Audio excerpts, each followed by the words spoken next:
வணக்கம். Welcome to கதை திரட்டு audio books. இந்த வீடியோவில் நம்ம என்ன கதை கேட்க போகிறோம்னா, தண்டனை சிறுகதை. நம்ம சேனலை இது வரைக்கும் சப்ஸ்கிரைப் பண்ணாதவங்க சப்ஸ்கிரைப் பண்ணுங்க. பக்கத்தில் இருக்கிற பெல் ஐக்கானை கிளிக் பண்ணி ஆல்ங்கிற ஆப்ஷனை ப்ரெஸ் பண்ணுங்க. ஸோ தட் நான் போடுற கதைகளை உடனுக்குடனே நீங்கள் கேட்கலாம். வாங்க கதைக்குள்ளே போகலாம். நான் வீடு வந்து சேர்ந்த வெகு நேரத்திற்கு பிறகு இரவு 7 மணி சுமாருக்கு சொல்லவா கூடாதா என்கிற நீண்ட போராட்ட தயக்கத்தில், என்னங்க, மெல்ல அழைத்தாள் என் மனைவி இந்திரா. என்ன? பக்கத்தில் வந்தவளை திரும்பி பார்த்தேன். கதவு சாத்தி பையன் அறையில் படித்து கொண்டிருந்தான். கொஞ்சம் கொல்லைக்கு வர முடியுமா கேட்டாள். கொல்லை கிணற்றடி, அதை சுற்றி வாழை மரங்கள், அதை அடுத்தாற்போல மா தென்னை என்று இருட்டு, கொஞ்சம் கலவரமான பகுதி. ஆனாலும் இவள் தனியே போய் வருவாள். இன்றைக்கு ஏன் துணை அழைக்கிறாள்? எனக்குள் ஓடியது. ஏதாவது முக்கியமான ரகசியம் தவிர வேறு எதற்கு இப்படி அழைக்க முடியும்? வர எழுந்தேன். இந்திரா எனக்கு முன் நடந்தாள். தொடர்ந்தேன். கொல்லை கதவை திறந்து கிணற்றடியில் நின்று, பையனை கவனிச்சீங்களா? கீழ் குரலில் கேட்டாள். இல்ல. ஏன்? முகமே சரியில்லை. என்ன காரணம்? இன்னைக்கு வகுப்புல முட்டி போட்டிருக்கான். துணுக்குற்றேன். பையன் 10 வயதில்லை, 19. பள்ளி படிப்பில்லை, கல்லூரி. என்ன விஷயம்? கலவரமாக பார்த்தேன். இன்னைக்கு காலையில வழக்கமா கல்லூரிக்கு செல்லும் கல்லூரி பேருந்தை தவற விட்டுட்டு வேற எப்படியோ கல்லூரிக்கு போயிருக்கான். பேருந்துல வராததுக்கு தண்டனை வாத்தியார் வகுப்புல இவனை முட்டி போட சொல்லி இருக்கார். 1/4 மணி நேரத்துக்கு பிறகு எழுந்திருச்சு போயிருக்கான். பாவம், அவமானம். மற்றவங்களை நிமிந்து பார்க்கவே முடியல. முகம் தொங்கி வந்தான். நான் தேறுதல் சொல்லியும் சரியில்லை. அட, இப்படியெல்லாமா படிக்கிற பசங்களை அவமானப்படுத்துவாங்க? இந்திரா ஆத்திரம் அவமானம் ஆதங்கத்துடன் சொல்லி நிறுத்தினாள். எனக்குள் ரத்தம் சூடாகியது. எல்லா இடங்களைப் போல எங்கள் ஊரிலும் அனாதை பிரதேசத்தில் ஒரு பொறியியல் கல்லூரி. 5 கிலோமீட்டர் சுற்றளவிற்கு மனித வாடையே கிடையாது. சரியான பொட்டல் வெளி. ரோடு போட்டு பேருந்து வசதி செய்து. கல்லூரியின் சட்ட திட்டங்கள் ரொம்ப ஒழுங்கு, கெடுபிடி. எந்த மாணவ மாணவியரும் கல்லூரி பேருந்தில் மட்டுமே பயணம் செய்து கல்லூரிக்கு சென்று திரும்ப வேண்டும். மதியம் அனைவரும் கல்லூரி மெஸ்ஸில் சாப்பிட வேண்டும். புத்தகங்கள், சீருடைகள் கல்லூரியிலேயே வாங்க வேண்டும். வெளியில் வாங்குதல் கூடாது. அப்படி வாங்கினாலும் நிர்வாகம் ஏற்காது. எல்லாம் எல்கேஜி யூகேஜி கான்வென்ட் சட்ட திட்டங்கள்.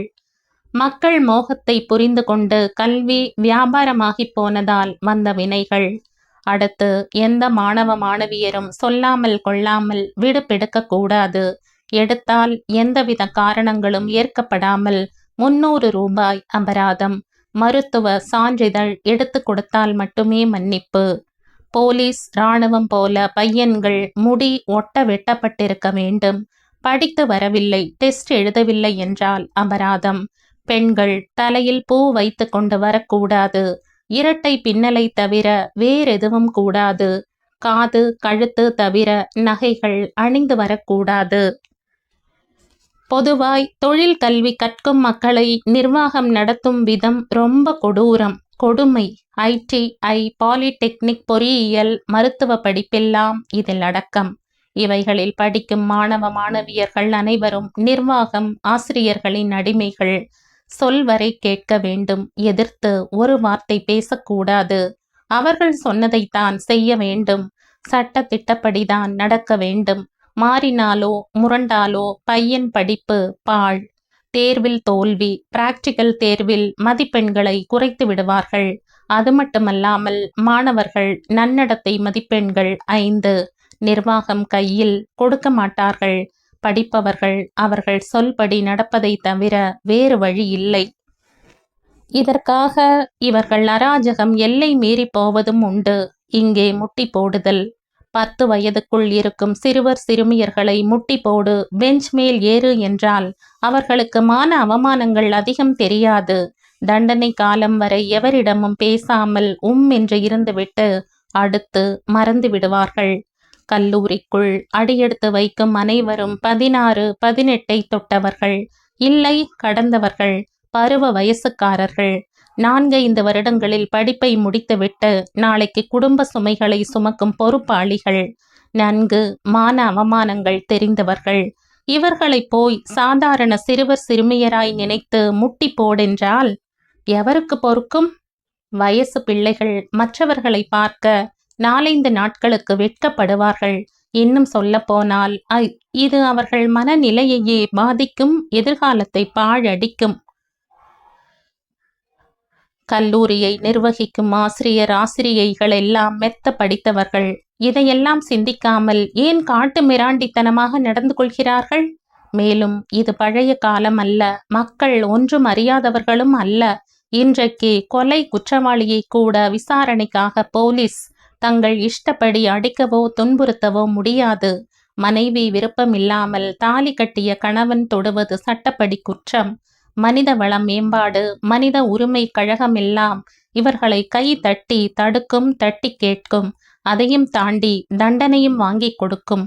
இப்படியெல்லாம் மனித அத்துமீறல்களுக்கு தடுப்பு இருக்கும்போது வயசுக்கு வந்த வாலிப பிள்ளைகளை முட்டி போட செய்வதும் மடத்தனம். எந்த துணிவில் இவர்கள் இப்படியெல்லாம் செய்கிறார்கள்? படிக்கும் மாணவ மாணவியர் ஆடா மாடா மந்தையா? இப்போது அவைகளை கூட மனிதன் தன் இச்சைக்கு ஆட்டி வைக்க முடியாது. மிருகங்களை வேட்டையாட, பறவைகளை சுட்டு தள்ள முடியாது.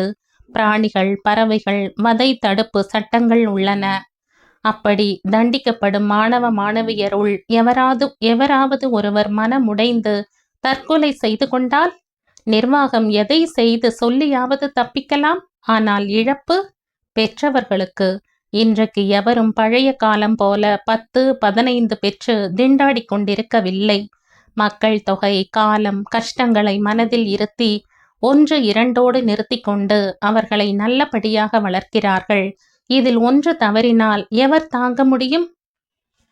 இது மனித நாகரீகத்தின் அத்துமீறிய செயல், கண்டிக்கப்பட வேண்டும். எனக்குள் வேகம் விஸ்வரூபம் எடுத்தது.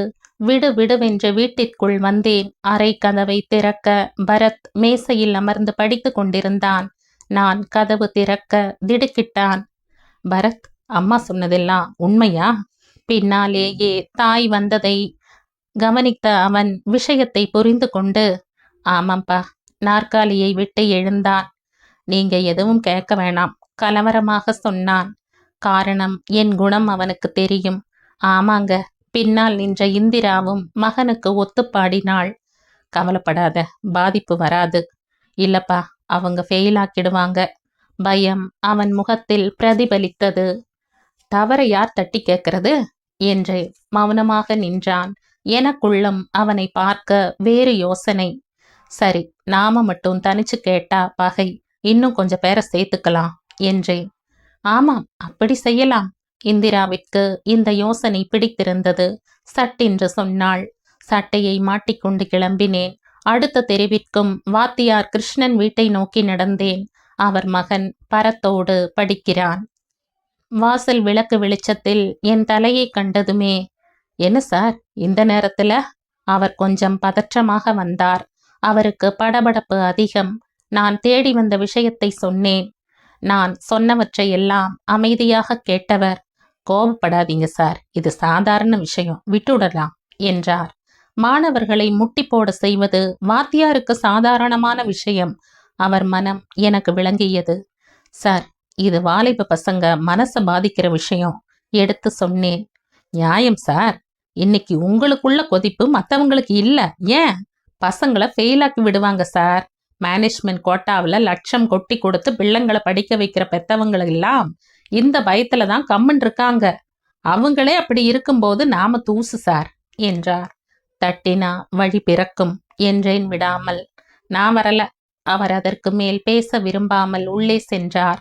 அடுத்து 2, 3 பேர்களை சந்தித்தேன். எவருக்கும் துணிவில்லை. பயந்து பதுங்கினார்கள். கல்லூரியில் பெற்றோர் ஆசிரியர் சங்கம் முறையிட்டு உதவிக்கு அழைக்கலாம் தோன்றியது. அப்படியே இருந்தாலும் இந்த கோழைகள் தான் அதிலும் உறுப்பினர்கள். இவர்கள் ஆரம்பத்திலேயே தட்டி கேட்டிருந்தால் தவறுகள் நடந்திருக்காது, திருத்தப்பட்டிருக்கும். பயந்தாங்குள்ளிகள் கேட்கவில்லை. கேட்க வரவும் மாட்டார்கள். மனசு சபித்தது. இதை தட்டி கேட்காமல் விடவும் எனக்கு மனசில்லை. தூக்கம் வராது. இது என்னுடைய மகனின் பிரச்சனை மட்டுமல்ல, எதிர்கால சந்ததிகளின் மனசு, எதிர்காலம். புலி வருது புலி வருது என்று எல்லோரும் பயந்தால் யார்தான் அது வருவதை பார்த்து எதிர்ப்பை சமாளிக்க? நிரம்ப யோசித்து தனி ஆளாய் துணிவது என்ற முடிவிற்கு வந்தேன். அதற்கு பரத் பக்க பலமாயிருப்பது அவசியம். திரும்பினேன். அப்பா, யார் யார் வராங்க? பரத் கேட்டான். கோழைங்க. ஒற்றை சொல்லில் வெறுப்பை உமிழ்ந்து நாம கேட்கலாம் என்றேன். பரத் துணுக்குற்று என்னை பார்த்தான். பயம் வேணாம், உன் எதிர்காலத்துக்கு நான் உத்தரவாதம் என்றேன். பரத் பதில் சொல்லவில்லை. மௌனம் சம்மதத்திற்கு அறிகுறி. மறுநாள் காலை கல்லூரி ஆரம்பித்தவுடன் நானும் பரத்தும் தாளாளர் அறை வாசல் முன் நின்றோம். பார்க்க விரும்புவதாக வாசலில் நின்ற பியூனிடம் சொல்லி அனுப்பினேன். அவன் உள்ளே சென்று திரும்பி வந்து, வாங்க சார், கதவு திறந்து விட்டான். தாளாளரான தனசேகரன் ஆடம்பரமான மேசை நாற்காலியில் அட்டகாசமாக அமர்ந்திருந்தார். வணக்கம் சார். கை கூப்ப பதிலுக்கு அவரும் அனிச்சையாய் கை கூப்பி, ஏன் நீ வகுப்புக்கு போகல என்பது போல பரத்தை பார்த்தார். பையன் விஷயமா கொஞ்சம் பேசணும் சார். அமர்ந்தேன். பரத் அமரவில்லை. நானும் அமர சொல்லவில்லை. அவரும் மரியாதைக்கு கூட அதை அவனிடம் சொல்லவில்லை. இங்கே படிப்பவன் அது தேவையில்லை என்று எனக்கும் பட்டது. என்ன விஷயம்? ஏறிட்டார். இவன் நேத்து இங்க கல்லூரி பேருந்துல வரலைங்கிற காரணத்துக்காக வகுப்புல முட்டி போட்டிருக்கான் சார். நேரடியாக விஷயத்திற்கு வந்தேன். அது அவன் செய்த தப்பு, அதுக்கு அதுதான் தண்டனை சொன்னார் அவர். மனுஷன் தவறது இயல்பு சார். பணிவாகவே தொடர்ந்தேன். இங்க மன்னிப்பு மறுப்புங்கிற பேச்சுக்கே இடம் இல்ல. இது கண்டிப்பு, கராரான கல்லூரி என்றார். சந்தோஷம். ஆனா அதுக்கு தண்டனை இது இல்ல சார். ஏறிட்டார். தண்டனைங்கிறது தவற திருத்தணும், மனசை பாதிக்க கூடாது சார். இங்க இப்படித்தான். பையனை சரியா நடக்க சொல்லுங்க. மான அவமானம் உங்களுக்கு பெருசா இருந்தா பையன் டிசி வாங்கிக்கிட்டு போங்க. கோபம் கடுகடுத்தார். நீங்க தவற உணராம பேசுறீங்க. இந்த முட்டி போடுற தண்டனை வயசு பிள்ளைங்க மனசை பாதிக்கும். மனசொடிஞ்சு தற்கொலை வரை போகும் என்றேன். தற்கொலை அவர் மனதை கொஞ்சம் அசைத்தது போல மௌனமாக இருந்தார். தொடர்ந்தேன். சார், பரத் உள்ளூர் கான்வென்ட்ல தான் படிச்சான். அதுவும் கண்டிப்பு கராருக்கு பேர் போனது. பள்ளிக்கு தாமதமா வந்தா படிக்கலை, டெஸ்ட் எழுதலைன்னா தண்டனை என்ன தெரியுமா? மரக்கன்றுகளுக்கு காலை மாலை தண்ணி ஊத்தணும். இன்னைக்கு அந்த கான்வென்ட் நிழல் காடா இருக்கு. பள்ளிக்கு போனா தோப்புக்குள்ள நுழைஞ்ச உணர்வு. அது மட்டும் இல்லாம அங்க நிறைய பறவைகள். மரத்தோட பயன்கள் உங்களுக்கு தெரியும். ஒரு தண்டனையில எவ்வளவு நல்லது பாருங்க. அதே சமயம் குற்றவாளி மனசை பாதிக்காத தண்டனை. தண்டனையாய் மட்டும் இருக்கிறது பிரயோசனம் இல்ல. அது அவனுக்கு மட்டும் இல்லாம மற்றவங்களுக்கும் பயன் உள்ளதா அமையறது நல்லது. அதனாலதான் சிறைச்சாலை கைதிகளை கல்லுடைக்க வைத்து கை தொழிலும் கத்து தராங்க. நிறுத்தினேன். உங்க உபதேசத்துக்கு நன்றி. என் நேரத்தை வீணடிக்கிறீங்க. தனசேகரன் முகம் கோபம் மாறவில்லை. சார், முடிவு அது இங்க நடக்கிறபடிதான் நடக்கும். நல்லது. இதை நான் மனித உரிமை கழகம் மனித வள மேம்பாட்டுக்கு தெரியப்படுத்துறேன். அடுத்த ஆயுதத்தை எடுத்தேன். அவர் துணுக்குற்றார். ஆனாலும் சட்டென்று இறங்கி வர மனசில்லை. ரொம்ப சரி, அதுக்கு முன்னாடி டிசி வாங்கிக்கிட்டு கிளம்புங்க என்னை மிரட்டினார். நான் அசரவில்லை. வாங்கிக்கிறேன். ஆனா நீங்க அதுல இன்ன காரணத்துக்காக பரத்தை கல்லூரியை விட்டு நீக்கிறேன்னு குறிப்பிடணும். முடியாது. அப்ப பரத்தும் டிசி வாங்க முடியாது. சார், நீங்க வம்பு செய்ய வந்திருக்கீங்க. அதிகம் வேணாம். உங்க பையன் இங்க படிக்கிறாங்கிறது நினைவிருக்கட்டும். நல்லா ஞாபகம் இருக்கு. அதே சமயம் பரிசோதனை பயிற்சி தேர்வுல மதிப்பெண்கள் குறைச்சு போட்டு பையனை ஃபெயில் ஆக்கி பழி வாங்கிடலாம்னு நீங்க மனப்பால் குடிக்காதீங்க. மறு ஆய்வுக்கு வழி இருக்கு. தனசேகரன் இந்த பதிலை எதிர்பார்க்கவில்லை. அரண்டார். அதற்கு மேல் அவரால் முரண்டு பிடிக்க முடியவில்லை. ஓகே சார், இனிமே இப்படி நடக்காது. கை கொடுங்க.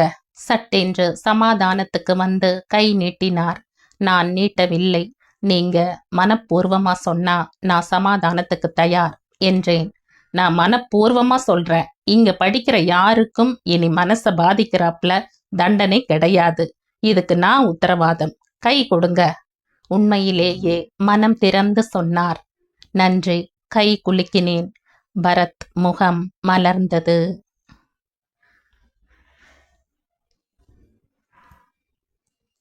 இதோடு இந்த கதை முடியுது. இந்த கதை உங்களுக்கு பிடிச்சிருந்தா லைக் பண்ணுங்க, ஷேர் பண்ணுங்க, சப்ஸ்கிரைப் பண்ணுங்க. மற்றும் ஒரு இன்ட்ரெஸ்டிங்கான கதையோட அடுத்த வீடியோல சந்திப்போம். பை. தேங்க்யூ.